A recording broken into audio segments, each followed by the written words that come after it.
So thank you so much for coming to this event. I really appreciate everyone coming and taking the time out of, I'm sure, their very busy schedule to be on another Zoom call, as if we haven't had enough of those already. And so today we will be joined by Shen Yang, who is the author of More Than One Child. If you want to give a wave or say hi. Hi, everyone. Thanks for having us.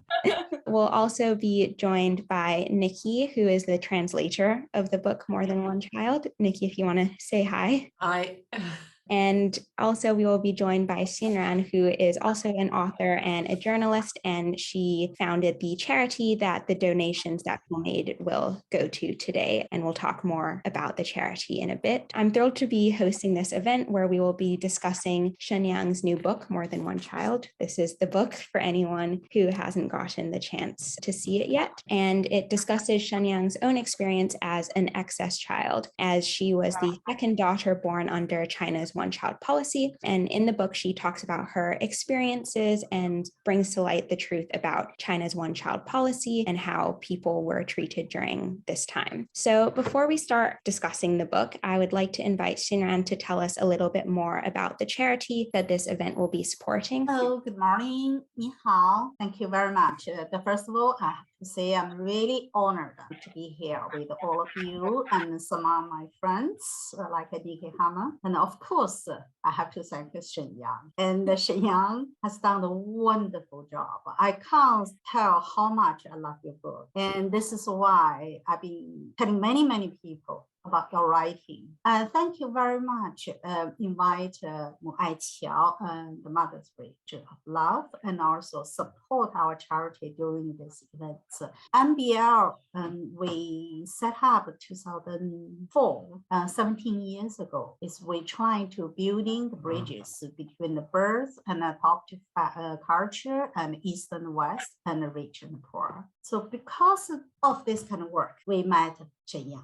So I reached Shen Yang, then Shen Yang sent me some of her writing. I have to say, immediately got me. I was very touched because by that time, there's so many books, including myself. We published lots of stories and the books talk about, one child from the one child family or one child society and one child, this kind of period, the China development. But no one really mentioned how they feel from the family who had more than one child, or they have to hide it, their, abandoned child. Like I mentioned before, I want to show you the one photo from this family. So this family, when we discovered the birth family, then we found that these twins had two sisters in the house, in the family. And the second one was hiding in the mountain. And no one, even the village, knew they have a second daughter. So when finally the family joined the birth family, the birth mother parents, the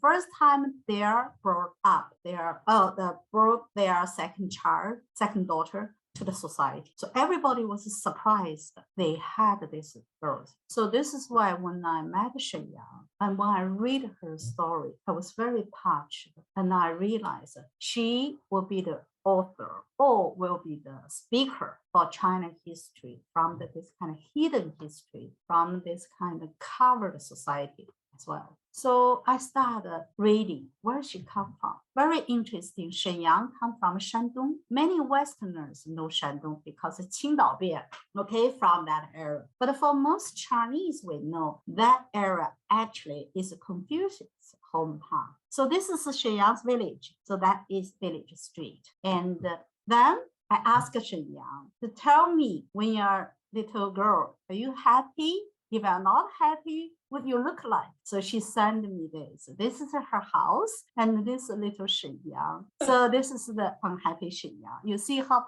many children they have. So that is under one-child policy from 1979 all the way to 2015 when China ended this policy. Then the policy now, like Isabella just mentioned, is suddenly from this year, they encourage a family to have 3 children as a hero in the society. So Shen Yang's parents must be very proud and be the heroes in China now. So that is, I like to take the chance to introduce this book, not just sharing the truth for the future, and also not just one person's story, one family story. I believe this story will be a remarkable record for China history as well. I did publish 3 books based on one-child policy, but I have to say Shen Yang's book is much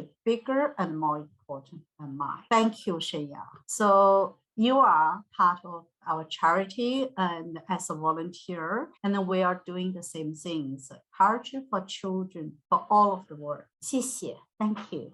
Thank you so much, Xinran, for telling us about the Mother's Bridge of Love and for introducing Shen Yang to us. Now that we've heard a little bit more about the charity and more about Shen Yang's life, and now we'll move on to some questions about the book and about the writing and translating process and things like that. We'll start with Shen Yang. So More Than One Child is obviously a memoir about your life and the difficulties that you had to go through. Can you tell us a little bit more about how you found the balance between the narrative of writing a novel and telling the story about your life? When I was writing the story at the beginning, I wasn't really thinking about balancing everything. I just sit down there and write down whatever came to my mind, because what I experienced is really already like piling up there. And also when I was young, I like to listen to stories from adults. And when I grew up, I like to tell stories to kids. So this is also like practicing a lot by listening and sharing with others. Because it's like a little brainstorming and you have to gather your thoughts and words and you put them together. So by the time it comes for writing, you just need to sit down there patiently and write down honestly what came to your mind. And I think honesty comes a long way. I think also if you write with passion, most of the people will listen and read. And also along the way, I have friends and relatives and also Xinran telling me valuable suggestions, giving me very positive feedbacks about the story. So by writing and sharing with my friends and mentor like Xinran, so I can adjust my story also. So this also really helped a lot. Thank you so much for your answer. I definitely feel like the book was very honest and very passionate, and I could definitely see that coming through. Nicky, could you tell us a little bit about the translation process? So how you picked the right words or phrasing in the novel without losing Shen Yang's voice, and how you stay as true to the roots of the story as possible. I really felt very lucky to have this story to translate, because I think it's a great combination of actual history, facts, what happened, and a personal view of it, and a wonderfully vivid way of describing 2 things really. One is the village surroundings, the towns, what they were like, and the other is Shen Yang as a small child, and it's wonderfully vivid. There are 2 main challenges with any kind of literary translation. Well, one is to get the facts, to get the accuracy, but also it's getting Shen Yang's voice in English. So that's obviously something I tried very hard to do, but I think it was relatively easy just because her voice is so vivid. Thank you, Nicky. I definitely think that we can really hear Shen Yang's voice. Xinran, there's also a picture book created by you called Mother Bridge of Love, which I can actually see in the background behind you, that talks about adoptees having 2 mothers, similar to Shen Yang's life with her experience with her aunt and then her experience with her biological mother. So could you explain to us this theme of having 2 mothers and why it's significant for adoptees or excess children? Actually, we tried really struggling to help those kind of adoptive children and families. And because China, like everybody know that, and changes so much.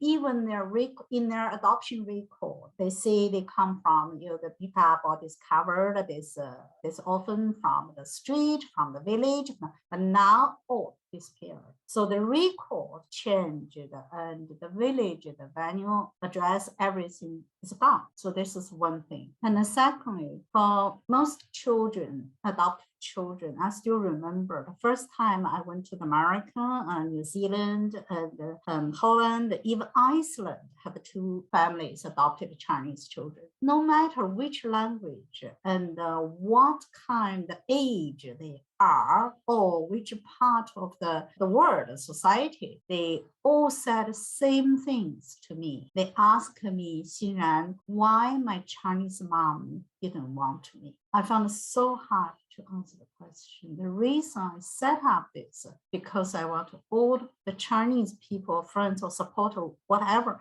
could give us some support, to give them some support, to help them answer this question. There is the answer for the question.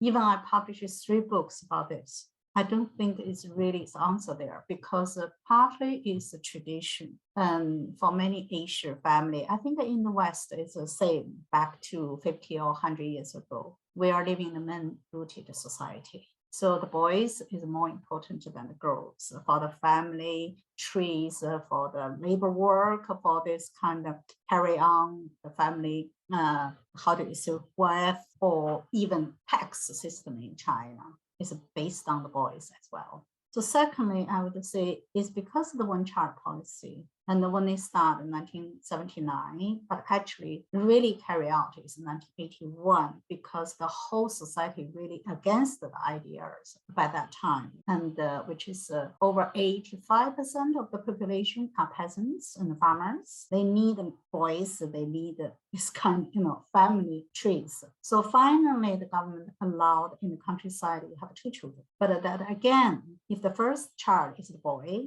you can't have the second one. But if the first one is the girl, then you can have a second one. But actually, it's not work properly. Shen Yang's case, you can see proof that they have 3, 4 children. And I talked to another Chinese journalist. She's called He Yue. Now she had 2 siblings as well. She comes from Guangzhou. So in fact, this policy is really carried out in some part of China. It's not everywhere. So all these kind of reasons, and also include China opened up in late 80s, actually it's really adopted a Western lifestyle, include the sexual relations from 1990s. So lots of young people, young girls pregnant without marriage or without family. So they gave the baby or they have abandoned. So all these kind of 3 reasons, I would say, is about them. But it's very, very hard for the adoptees. And this is why we set up a charity to help them to build up the bridge between this hidden history, hidden family, unknown parents, and to the, their lifetime. But I have to say adoptive family around the world, 99%, there is givers, there is, big lovers to the Chinese children. This is why we set up this online events, or we use the social media to build up the conversation, the communication between this grow-up society or adopted society and the birth culture as well. Thank you for that explanation. I think that your stories really show us why having Shen Yang's memoir is really important for people to understand, and also why your charity is very important because it can help people bridge that gap between their adoptive family and between their biological family. So thank you for sharing that. Nicky, to go back to your translation process, can you tell us a bit more about how you made the dialogue sound realistic in a translation? Because that seems like something that would be quite difficult to do. Yes, you've put your finger on it in anything we translate from Chinese. Translating the dialogue is probably the biggest challenge. A lot of people can translate lyrical prose, but dialogue really has to sound like dialogue. You have to be able to read it aloud and say, yes, someone would have actually spoken like that. And so I always like to go back over what I've translated and give it a bit of time, then go back over it and think to myself, what does it sound like? Does it sound natural? Is that how someone would really speak? And of course, the editor has a big role there as well. But if I could just put a word in here about some of the special new words I had to, they weren't part of the dialogue challenge, as it were, but this book has a lot of special new words, a whole new terminology for a new social group, that is what in Chinese is 小黑孩子. And we had a lot of discussion about this. So literally, the small black children. Of course, they're not black and they're not necessarily small, but this is the word that was used for the illegal, the excess births, the children who were born as second, third, or fourth children without permission from the family planning authorities. And so we decided we could certainly not call them black children, because it absolutely didn't convey what the Chinese were supposed to convey. But we decided in the end to use the pinyin, spell it out, Heihaizi, H-E-I-H-A-I-Z-I, and then refer to them as excess birth or illegal children. And it's like a whole new cluster of terms that were the main challenge, really, in this book, just because no one had ever translated those terms in a memoir before, which is why this memoir is unique. I hope there'll be lots more, because I can see that Shen Yang has a whole load more to tell us, but and I hope that she writes lots more about other people's experiences. So I think so I've somewhat digressed from dialogue to terminology, but there you go. It's all part of the translation process. Thank you for that explanation, Nikki. Yeah, I can imagine that it was very difficult to translate some of these words, especially when it seems like they have no English equivalent, particularly as in countries that speak predominantly English, they haven't really had these family planning type regulations. So there wouldn't be a term or wouldn't be a word to explain the excess children that they have in China. So Shen Yang, could you tell us a little bit about, from your experience, do you think the younger generations in China know much about family planning? And why do you think that is? The younger generation, they don't really know much about excess children or Heihaizi, Nicky just mentioned. Take my nephew as an example. Ask him, he's like 8 years old. Ask him what is family planning, excess children. He was like, what are you talking about? He has no idea what I'm talking about. And not to mention, I also asked around other young teenagers. They were also like, they have no idea what I'm talking about, because in school they don't teach you this, and also there are no related books about novels or memoirs in China telling them this kind of stories. So it's really pity and really scary, because when this generation, our generation, grows old and we pass away, if there is no record of this part of unique history, our generation, the invisible generation, will be really buried in a piece of history. So I think it's really important to let the young generation also know what happened to us in the past in a specific period of history. Yeah, I definitely agree that it seems like obviously in China there is some censorship where they're not taught about this family planning situation. And so a lot of people don't know about it, which is why I think that your book is so important, because especially globally, I would say probably even less people know about it. Definitely thank you for putting your story out there and teaching so many people, especially people like in my generation who might not know anyone who's experienced this or might not know anything about what China was like under its one-child policy, other than the fact that such a policy existed. So Xinran, obviously you are an author yourself, and your first book, Good Women of China, became an international bestseller when it was published in 2002. But have you noticed any kind of cultural shifts towards diversifying literature in particularly the Western publishing industry, and how has that affected you as an Asian writer, and how do you think it will affect Shen Yang's book?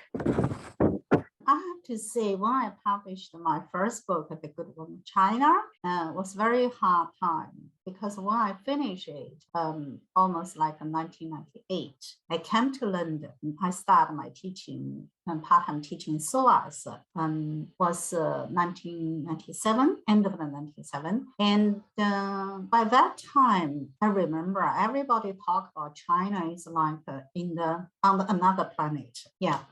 I remember our prime minister to visit UK. It was so exciting. So I tried to keep the paper cut. Now I threw the top 10, the newspapers from Sunday Times, the Telegraph, Guardian, or Independent at that time still have. So finally, I couldn't get some page. So only got very small photo of our prime minister in the page, I think 5 or 6. I was so shocked. Such a big country. It's almost like a quarter, one of the quarter of the population in the world, but just no one paying attention. And even when I started working with the BBC World Service, and so some expert come to me and say, oh, Xinran, I know your capital. Where is it? Oh, I know your country, something. Just few words. Then he was the title about China expert. That I was very shocked. Then later on, when more I learned and the more people I met, I found actually there is a huge group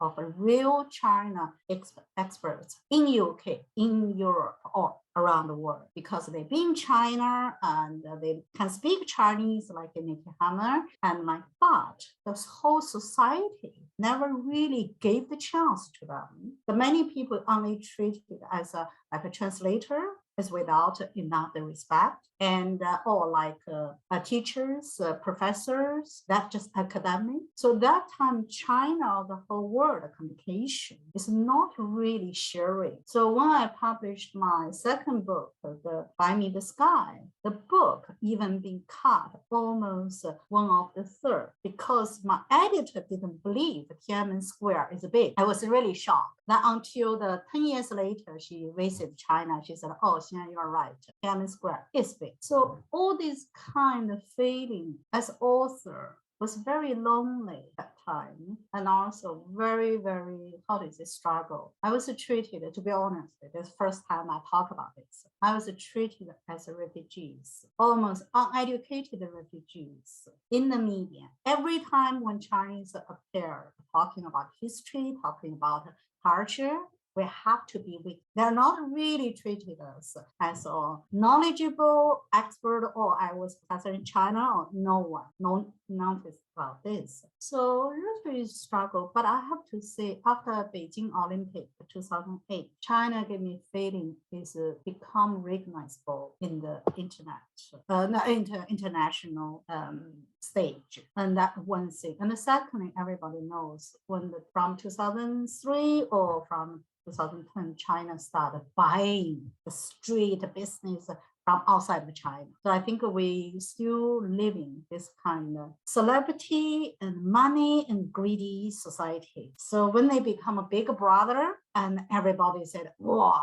China, so brilliant. So people's attention more about the Chinese wealth, money, celebrities, but not very much and about how China survived from so poor. When I was little, we took it hours queuing to buy the piece of tofu. It's like Shen Yang's book, when in the 1990s in the photos when she was a little girl. If you read it, you see how hard life for them. But no one mentioned about this. They still talk about politicians or talk about economy, not very much voices about society, about politics. But I have to say, in the last 10 years, it's much, much better than before. Many people, learn China or travel to China, and then realized and how to respect and how needed people like Nicky Harman or like Rosen Lake, my friend, and also authors like Shen Yang. And the way, not just today's events for her, why I so much respect her. She's belong to new generation. And also she's a witness of China change.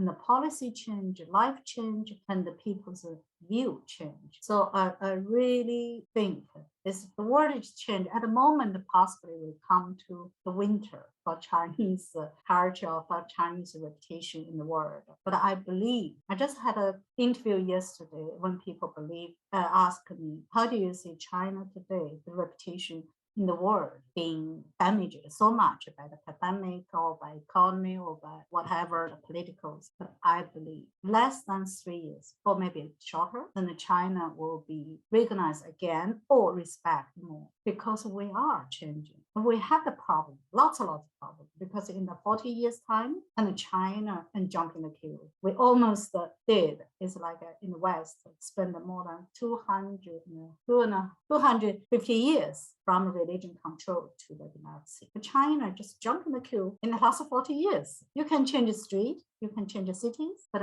how to move on from the last 2 generations to the future generation? That is human culture, human society, humanities. It's not, you can't jump in the queue. So this is why I really respect my Chinese and really admire young generation action. Actually, I have a question for Shen Yang. When you write this book, talk to your family, how do they feel? What's their reaction? Your husband, your parents, your siblings? May I?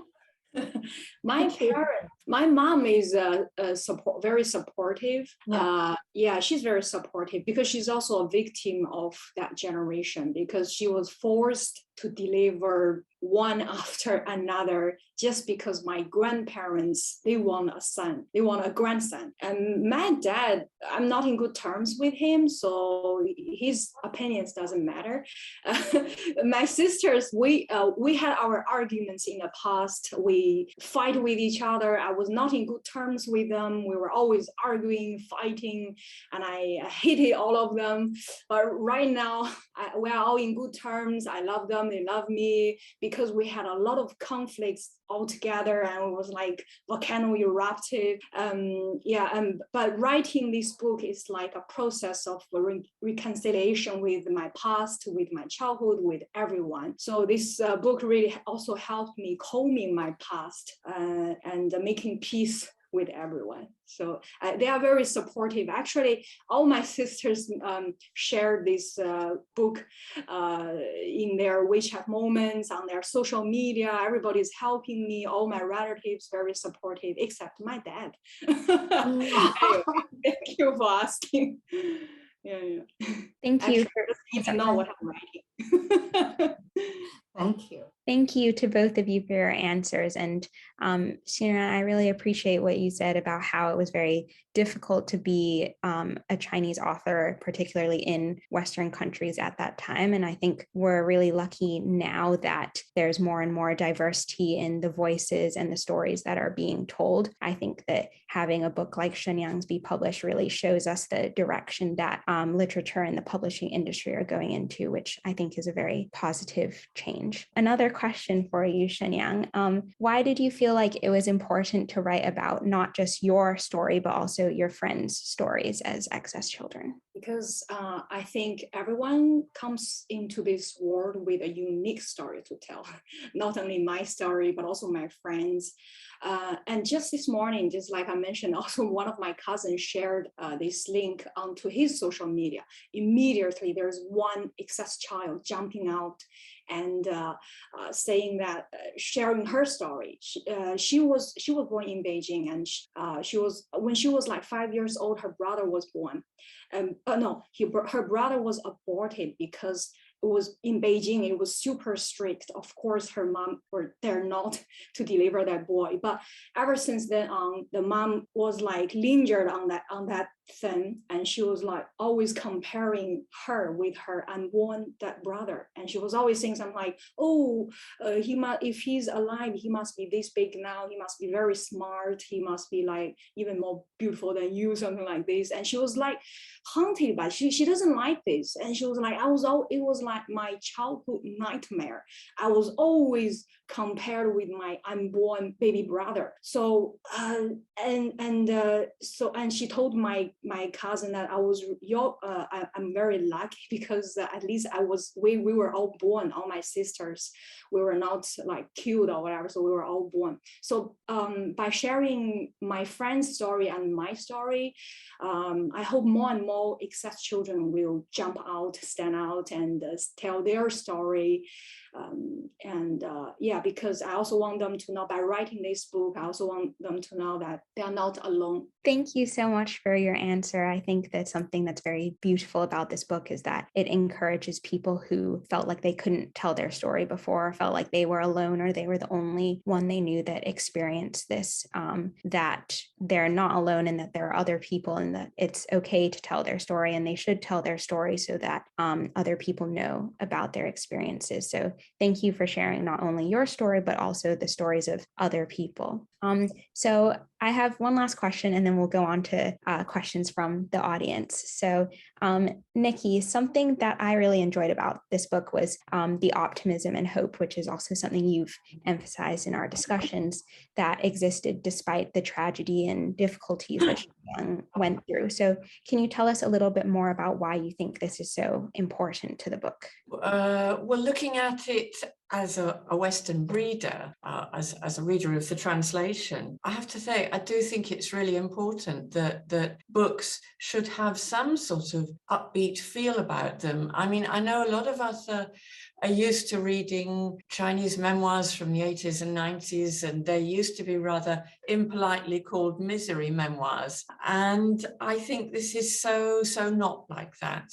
And I found it extremely moving that even your abusive uncle and aunt, and they were pretty abusive at times, even with them you had this reconciliation, and you've reproduced a letter that your uncle wrote to you after you were grown up, in which he says, you know, we realized that we didn't treat you right all the time, but we've been cheering you on. We're so happy that you've done very well. And I found that an extremely moving letter to translate. And also you then go back and you talk about how your uncle and aunt got to that point, because they had a really tough childhood and youth as well. And so their roughness and rudeness and abusiveness to you came from their own background. I mean, they called you a whole load of terrible nicknames, but the one that I had most fun translating was the 死妮子, which we translated as the damn brat. Brat works very well in British English, probably not so well in American English. But I think that was just the right level of roughness without being too nasty.